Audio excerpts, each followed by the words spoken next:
Welcome to Spiritual Psychic with Sarah Wiseman, where you'll learn how to unlock the secrets of spiritual intuition and your own psychic gifts. Here's Sarah.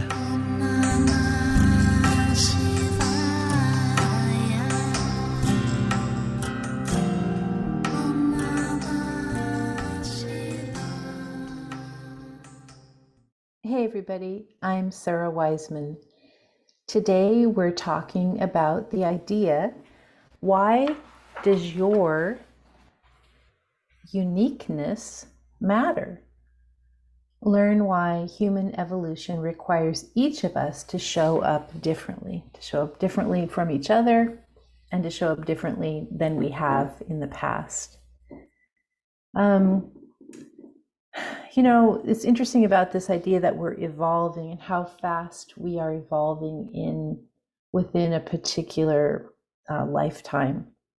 It may be argued that in other past lives that we've had, either our lifespan was shorter, which is likely, or we were living in periods of time where there wasn't a lot of opportunity for information to be exchanged.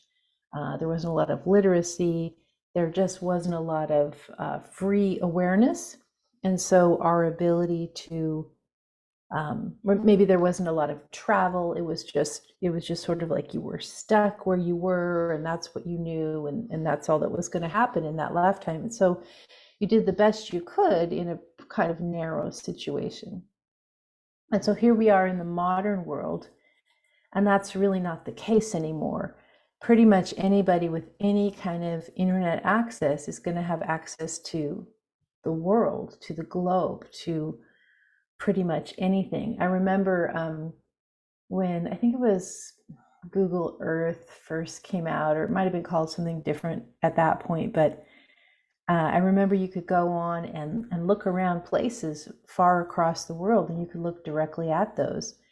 And one of the places that I visited that way early on was I visited a yurt in Mongolia. So somebody's actual yurt where they were living on the steppes with the big sky and that kind of vastness, and the small things that were in the yurt, their kitchen things, their blankets, the way that they were living. And you were able to go inside there and look around in 3D as if you were right there in the yurt also. And so, of course, you can also do this in astral projection. It's not very hard, but this sort of confirmation that what we can see is so not limited to where we are now. We can go, for those of you who know how to do astral projection, we can go and travel in our minds to different parts of the world and see how things are in this time frame or in different time frames. This is possible to do, and a lot of you guys do that as your practice. We can also use technology as a way of going and looking. And so this idea that we're in a time where we can discover other ways of looking at things, other influences that are different than what we've been brought up with or what we've been thinking. And this allows us to expand ourselves and to see differences and to have new ideas and to expand, which leads to evolution. Now, one of the problems, of course, with technology is that at this point, everything that comes in our feed is everything we've shown interest in or we're likely to be interested in. So you have to decide to not accept just what you're being spoon-fed by the algorithms that are. You have to decide you're going to seek different ideas, different people, different experiences, different places, different ways of looking at the world. You have to decide in your life that you're going to be really curious, and you're going to be curious outside what you've been spoon-fed. I was at another place today, not a bookstore, but a store with a lot of books for sale, and on one table there was a huge amount of books on witchcraft and sort of paganism, and great, that's great. But as I was looking at them, they all had very different covers. They were all beautifully prepared. And as I was looking at them, looking at the contents, it's like, it's all the same. There's nothing new. The real information that comes from working in any system, witchcraft, paganism, animism, the real information is not going to be in this mainstream commercial output, even though it looks beautiful, it's beautifully packaged, it's beautifully promoted, and so forth. So this idea of, in order to evolve, we have to take advantage of the ways that we can experience things that aren't right in our immediate environment. And this includes being incredibly discerning at what's coming into you from all the algorithms and cookies and all the ways that data is following us, and we are being invited to have the sort of one view in our particular interest area. So be aware. We can open up, make sure you're opening up to new ideas.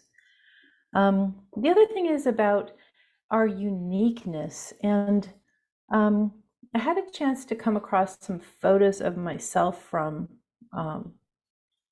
maybe like 20 years ago. And I was just kind of struck by how I appeared so unrecognizable to myself. I mean, obviously, tons younger. That was awesome. But also just like this curiosity, like, who was this person then that had no knowledge of any, didn't know about channeling, didn't know about spirit guides, did not have a spirituality outside of religion, was really sort of in a particular niche in terms of my cultural upbringing.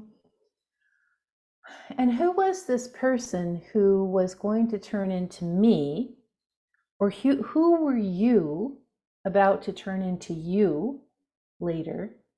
And what is the unique part of you that was already there germinating in the seed? As you can tell, it's just started hailing here in Portland, Oregon in the spring, but whatever. So again, unique. The environment is also unique right now. Anyway, this idea of who were you, and how were you dropped into this universe with everything within you waiting to be sprouted, waiting to be brought to the surface, and what things were allowed to sprout, or what things did your society, your culture, what things did those allow to blossom? And then later, what things did you allow to blossom as your own invitation to your own unique soul? Like, we're each a soul. We're part of the bigger soul. So we're part of the collective. We also have this unique offering that is ours alone. Some people talk about we're the drop in the water in the ocean, or we're the snowflake in the snowstorm. Again, perfectly unique, yet part of the whole. And of course, each unique part adding to the whole in a way that no other unique part can add. So in terms of thinking about yourself, and it may be useful to look at some pictures of yourself when you were sort of at that age of, beginning to become an actual adult in your own mind, beginning to live independently and sort of think independently, and just think,